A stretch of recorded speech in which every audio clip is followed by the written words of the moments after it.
Chat GPT நிறைய mistakes பண்றதா ஆன்லைன்ல நிறைய ஸ்கிரீன்ஷாட்ஸ்லாம் பரவுது. நானே என்ன பண்ணேன், லாஸ்ட் வீக் வந்து என்னோட எவ்வளவு செலவு பண்ணிருக்கோன்ற கணக்கு எடுத்து அந்த சாட் ஜிபிடில போட்டு பார்த்தேன்.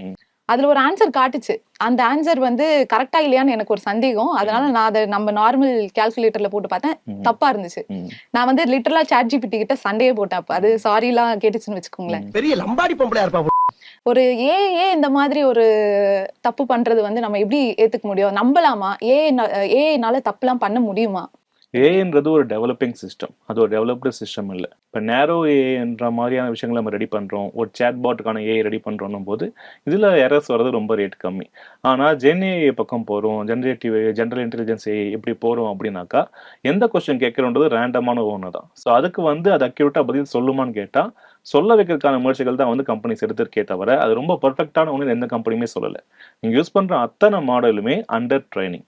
நம்ம கொடுக்குற ஒவ்வொரு இன்புட்டுமே அதுக்கு ட்ரைனிங் தான். இப்போ நீங்கள் சொன்னீங்கல்ல, நான் ஒரு இன்புட்டை கொடுத்தேன் பட் எனக்கு அவுட்புட் கரெக்டாக வரல, அப்போ நான் சண்டை போட்ட சாரி கேட்டதுன்ட்டு. இந்த சாரி கேட்குற மெக்கானிசமே ஒரு ட்ரைனிங் தான். ஓகே.